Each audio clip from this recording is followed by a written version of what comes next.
Welcome to the first episode of Art with Aura podcast, a project I've been working on for almost a year. My first guest today is artist Jana Wolf. She has recently exhibited at Le Couleur Gallery anniversary show. I'm very excited to have you here today, Jana.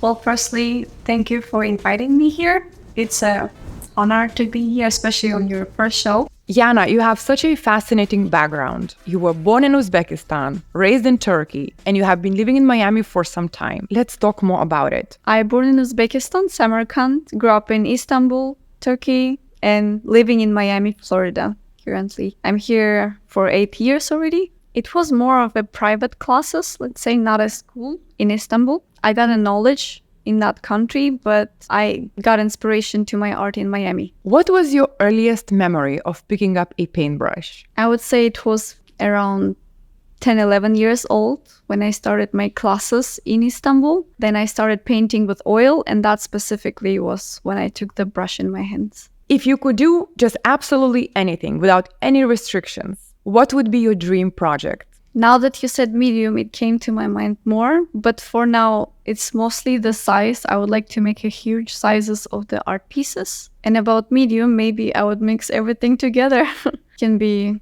acrylic, watercolor, oil, even though you're not supposed to mix them. I think there is no limit in art, and somehow you can combine them. If you could live with just one artwork for the rest of your life, what would it be? And it doesn't have to be yours. It would be the Staring Night pieces of Van Gogh. What themes do you pursue? What does your art aim to say? Before, I was capturing lots of details in my work, but currently I understand that everyone's vision might be different. So I do mix the pixelated art with my realism, which actually creates a space in the room for the viewers to create maybe in their mind something. So who are your biggest influences in art? Are there any artists that you admire, maybe locally or internationally? I would say Sylvia Mahdal. She's very popular on Instagram. I'm not sure if you have seen her work. It's very realism with charcoal as well. Kelvin Okafor as well, very similar style. And if you mix it with abstract, I could say Chuck Close. It's a very similar technique to which I will pursue in my next works, which will be combining the pixelated art. So these three, I would say. Can you tell us more about the process of your work? Like how I find the pictures. Maybe we talk more about the themes, but literally the process, because I saw that you were using tapes, and maybe how do you set up your studio? Like it's especially with squares, it's a very tedious and very precise process. And I saw that you posted something on Instagram that after 14 days, I am like halfway done. So can you maybe more in detail talk about that? Well, as a base, I try to choose the best quality materials that I have. The texture paper is very important for me. Nowadays, I use some French paper, which has you can see the texture. In my next future artworks like squares, I don't want to put the glass frame on top of it because I want people to see the texture of the work. Because people are confused with your work. They I have to tell them this is not done with computer, for example, the squares. I have to tell them that the charcoal drawings are actually drawings because every single person had to come up super close and investigate for themselves. Yeah, because some artists, they actually combine photos with it. Correct. I mean, process of squares and portraits, of course, different, which I cannot explain, all of the secrets. And of course, you don't want to disclose your secrets. We get that. The tape, as you see, just helping me to fasten up the process and create the perfection of each square. And charcoal. What can it be? What about just a sketch? Well, I'm, for example, very curious. Charcoal, your hands get dirty. Everything gets dirty around. How do you not dirty the actual drawing? How do you, protect the areas that are not yet done? I mean, the room is very dusty. You can't do anything with that. You just have to open the windows. The edges of the paper, you can cover it with a tape, okay, specific that will not rip off the paper itself. Have you ever had a moment where you had doubts whether art is a good path to choose, whether it's a certain kind of future, you know? Because a lot of parents are trying to change minds and society in general. You know, it's not an easy path to take in life. It's a brave path because you follow really what your heart says. I would say no, I didn't have doubts in it because before that I did try many other professions like permanent makeup, photography, videography. I worked in the hospitality business. So I did actually take a piece from each of those jobs, like hospitality, to understand more like, let's say, psychology of the people. The photography, I do take pictures, videos myself of my process of the art for the social media. So like everything combines in one in the end, whatever you do in life. That's beautiful. Yes, absolutely. Yes, but I don't think I ever had a doubt in my art career because I can do it all day long. I do not ever feel tired.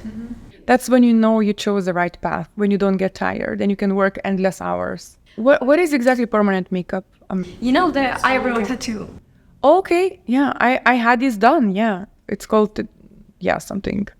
So that experience actually gave me in some way that I was working on people's faces. It's not like a canvas where you like, if you do a mistake, you can just erase. Absolutely. So even though it's something that you improve with time, I understood that this is not my thing because there is like different people, different opinions. It just always made me scary. That's why I stopped doing that. Not because I was bad at it, because I did really good jobs. I felt more comfortable with the canvases and paper. I see where the precision comes from. That's my favorite question. If you could steal one art from the gallery or museum and you knew that you will never be caught, what would you steal? Maybe you expect me to say something like really expensive now. Does it have to be expensive? No. I never look at the prices. I don't care at all about the work. I would love to answer that in a few years' time when I see more of the galleries. Currently, because of my passport, I need visa to like Europe and everywhere. But I have so many places to see like the real gallery, like with the classic pieces of art, like Mona Lisa. I have never seen. Yeah.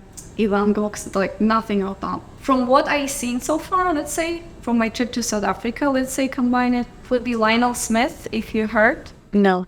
He sometimes combines prints with abstract print of the portrait face. So that would be something that you would want to steal, basically. One of his pieces, yes. Okay. I saw first time his piece in De Laer Graaf, the wine estate in South Africa. Have you been? I think so, yeah, in Cape Town, outside Cape Town. Yes, what a beautiful It's absolutely stunning. I still remember the beauty of the nature and surroundings. He actually made me look to art different because when you buy modern pieces like abstract for the design, it's more like an empty art for me, unfortunately. Maybe I'm saying something bad knowing people like hate me, I don't know. But I would rather have maybe expensive but art with a story behind it. I mean, it's a basic information, but I just realized it by going to De Laer Graaf wine estate. Like you could see how much interesting life experiences he had through the architecture and the art itself. What role artist has in our society, you think? I think art has a very soft power and you cannot touch it, but yet it affects you somehow. I do believe that people who did art in their childhood, they're thinking much differently in their adulthood compared to people who were not included to any of this. Like, I did play piano in my childhood, so imagine playing it regularly. Yes, it does give you like a specific logic, but now change the hands, like put the right on the left and left on the right. Now it's like very confusing and you need to find a way to get out of there. Do you feel like it's an artist's place to comment maybe on political events? For sure. And maybe some causes, you know? Yes, it does show us the culture. It can give you the emotional experience. It does has a crucial role in our life. like, you know, like so many artists are sometimes able to say so much more, whether it's politics, whether it's, you know, animal rights, or whatever the cause that they dearly care about, in such a more approachable, gentle way. As you say, they have like soft power, rather than we would hear that from, I don't know, politicians or something like that. You know, it's a much more sensible and an emotional way to make you feel maybe sorry for people across the world. Or It does provocate. are you ever tempted to speak about something that you really care about? Maybe there's a cause, or... I think that will come to me with time, because so far I was concentrating improving my skills, and currently I'm in the way to find my style. Yes, but it will come to me.